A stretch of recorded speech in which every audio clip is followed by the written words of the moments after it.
Olá, pessoal, bem-vindo ao nosso podcast. Eu sou a Viviane Okada, fonoaudióloga, e hoje nós estamos com uma convidada que vai nos ajudar a entender um pouco sobre aposentadoria para pessoa com deficiência auditiva. Eu estou falando da doutora Marcela Simão. Muito obrigada pelo convite, por ter aceito o nosso convite. A ideia surgiu quando uma paciente me perguntou qual que era, né, como que funcionava a aposentadoria para pessoa com deficiência auditiva. E aí surgiu a ideia de conversar com uma especialista, né? E, por favor, se apresente. É um prazer e uma alegria muito grande estar aqui hoje para tratar de um assunto tão relevante e muito pouco discutido, que é a aposentadoria da pessoa com deficiência. Eu sou a doutora Marcela Simão, advogada especialista em Direito Previdenciário e do Trabalho, formada pela Faculdade de Direito de Franca e sócia do Simão Advogados. Espero que com esse bate-papo eu consiga agregar informações valiosas para as pessoas que estão nessas condições. Com certeza. Para começar, Marcela, como que o INSS entende a deficiência auditiva? Pela lei atual, o conceito de deficiência auditiva é a limitação de longo prazo da audição unilateral total ou bilateral total ou parcial, que seja capaz de obstruir a participação plena e efetiva na sociedade e em igualdade de condições com as demais pessoas. Então, o que é importante destacar desse conceito?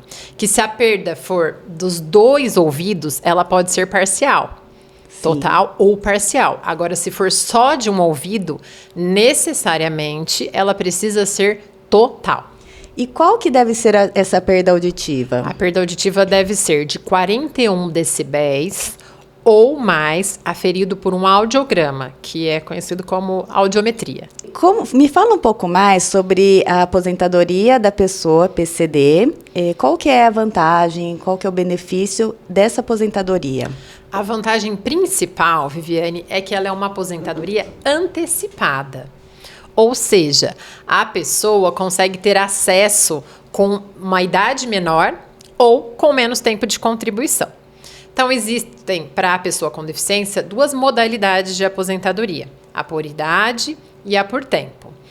A por idade, o homem, ao invés de aposentar aos 65 anos, ele consegue aposentar aos 60. E a mulher, ao invés de aposentar aos 62, ela aposenta com 55, ou seja, tem uma antecipação para a mulher de 7 anos. Nossa. Então, é bem considerável esse tempo. Já na aposentadoria por tempo de contribuição, existe uma escala. Então, de acordo com o grau de deficiência. Se a deficiência for enquadrada como grave, ela pode ser enquadrada como grave, moderada ou leve.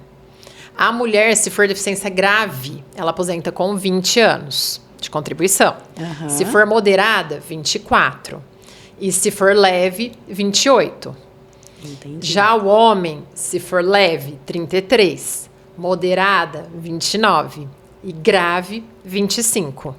Então, independente do grau da perda auditiva, ela vai ter algum benefício. Sim. Né? Na puridade, basta ficar comprovada a deficiência nos termos da lei. Não precisa ter essa escala de grau. Certo. Já na por tempo de contribuição, precisa verificar qual o grau que vai enquadrar a deficiência para verificar o tempo a menos que ela tem que contribuir. E como que é feita essa comprovação da pessoa com deficiência auditiva para ter essa aposentadoria? É feita através de um laudo, que ele pode ser emitido pelo otorrino ou por uma fonoaudióloga. Tem que constatar a deficiência, desde quando a pessoa... Esse laudo precisa ser bem detalhado, bem preciso, com a data que ela iniciou com a deficiência, inclusive com as barreiras que essa deficiência causa na vida dessa pessoa. Então, o documento principal é o laudo. Entendi. Conjugado à audiometria, né? Que é o exame, isso você, na condição de fonoaudióloga, pode até explicar melhor, entende melhor. O laudo médico, ele é emitido depois de uma audiometria, correto? Certo, correto. E quando vai fazer o cálculo, leva em conta o grau da perda auditiva e mais algum fator interfere para calcular o quanto que essa perda auditiva interfere na vida da pessoa? Sim. Na verdade, para fazer essa escala de leve, moderado ou grave, o INSS ele realiza uma perícia, que ela é conhecida como perícia biopsicossocial. Nessa perícia, não é analisado só o aspecto físico da deficiência, mas também o quanto isso impacta, o quanto a deficiência impacta na vida da pessoa, na vida social, nas habilidades cognitivas, na funcionalidade, resumindo, a barreira que essa deficiência traz na vida dessa pessoa. Entendi. Então, duas pessoas com a mesma perda auditiva podem ter valores diferentes de aposentadoria, dependendo do impacto que traz. Sim. Na profissão e tudo mais. Sim, não seriam valores diferentes, porque valores aí, isso depende do salário de contribuição da pessoa. Sim. Então, o que é diferente é o enquadramento do grau de deficiência. Então, duas pessoas com a mesma audiometria, com o mesmo laudo médico, podem ter enquadramento diferentes. Um pode ser considerado deficiente grave, o outro pode ser considerado deficiente moderado. Por exemplo, uma pessoa que trabalha numa ópera precisa muito da audição. Então, a barreira para ela é muito maior do que uma pessoa que trabalha num escritório, só na frente de um computador, que utiliza muito menos a audição. Sim. Então, elas vão ter classificações diferentes. E além de aposentar mais cedo, tem algum outro benefício para essa aposentadoria especial? Sim, o cálculo para essa aposentadoria é muito mais vantajoso. Por quê? 13 de novembro de 2019 veio a reforma da Previdência, que alterou a forma de cálculo das aposentadorias. E essa aposentadoria, essa modalidade, né, aposentadoria da pessoa com deficiência, não sofreu alteração na forma de cálculo. Então, ela traz um valor mais significativo. Além disso, não tem aplicação do fator previdenciário. O fator previdenciário é aquele que costuma reduzir o valor das aposentadorias. Então, atualmente, a aposentadoria da pessoa com deficiência tem os melhores benefícios, os benefícios de maiores valores, pela forma de cálculo. A pessoa que consegue se aposentar, né, se enquadra nessa aposentadoria especial, ela precisa parar de trabalhar? Não, de forma alguma. Isso é muito interessante a sua pergunta. Por quê? Porque é uma dúvida muito comum. As pessoas confundem aposentadoria por invalidez, que atualmente é classificado como aposentadoria por incapacidade permanente, com a aposentadoria da pessoa com deficiência. O que muda? A aposentadoria por invalidez é analisada a incapacidade da pessoa. Então, quando diagnosticado que a pessoa está incapaz de forma total e permanente, ela aposenta por invalidez e fica impossibilitada de trabalhar.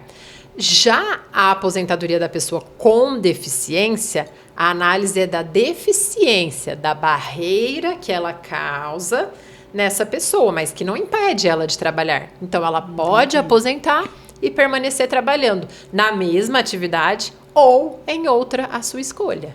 Muito interessante. E ela precisa ter a perda auditiva desde que ela começou a trabalhar? Não. Ela precisa cumprir os requisitos ou para uma modalidade, né, por idade, ou por tempo de contribuição.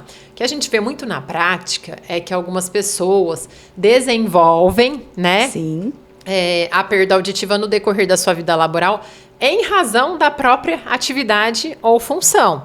Então, se a pessoa trabalhou durante 5 anos e não tinha perda auditiva, passou no exame periódico, foi detectado que ela está com perda auditiva, a partir dali, isso vai ser considerado e esse tempo pode ser convertido.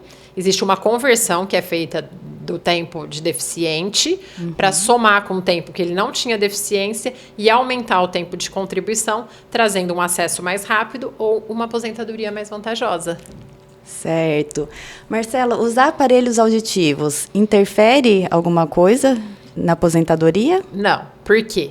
O exame ele é feito sem o dispositivo, então não interfere, a deficiência existe. Embora o aparelho facilite, né, a escuta, né, traga inúmeros benefícios, o exame é feito sem, então não interfere. Marcela, tem alguma orientação que você gostaria de passar para as pessoas que estão nessa situação? Sim, procurem um especialista, façam um planejamento previdenciário. Através deste planejamento, a pessoa vai ter condições de saber como, quando e de que forma ela vai se aposentar, traçando a melhor estratégia de acordo com a sua deficiência e o seu tempo de contribuição. Outra recomendação que eu gostaria de fazer é mantenham sempre os seus laudos médicos atualizados. Então, qual que é o primeiro passo? Se a pessoa desconfia que ela está com deficiência auditiva, busca um especialista, vai até o otorrino, passa numa consulta, faz uma audiometria, detectou tudo isso, pegou o laudo, busca a ajuda de um profissional, de um advogado especialista em direito previdenciário, para verificar qual que é a situação, fazer esse planejamento previdenciário, traçar as melhores estratégias. Se a pessoa já tentou, por exemplo, na via administrativa, às vezes tentou sozinha, embora muitos não conheçam esse direito, e teve a negativa, não desistam, porque existe a via judicial para garantir a melhor aposentadoria e o direito da pessoa com deficiência auditiva. Marcela, mesmo as pessoas que ainda estão um pouco distantes, né, do tempo para se aposentar, é interessante que busquem orientação, que façam planejamento? Sim, com certeza. O planejamento, quanto antes a pessoa buscar, melhor. Por quê? Porque aí é possível traçar a melhor estratégia, até em relação a salários de contribuição. E o processo, ele é um pouco lento, burocrático. Então, quanto antes começar a organizar a documentação, ter ciência dos direitos que essa pessoa vai ter, qual que vai ser a melhor regra para ela, melhor. Entendi. Então, nunca é cedo. Certo. Muito obrigada. Acho que essas orientações vão ajudar muitas pessoas e só agradeço ter aceito o nosso convite, ter aceitado o nosso convite. Eu que agradeço, estou muito feliz, espero ter agregado de alguma forma com essas informações e ajudado as pessoas que estão nessas condições. Obrigada.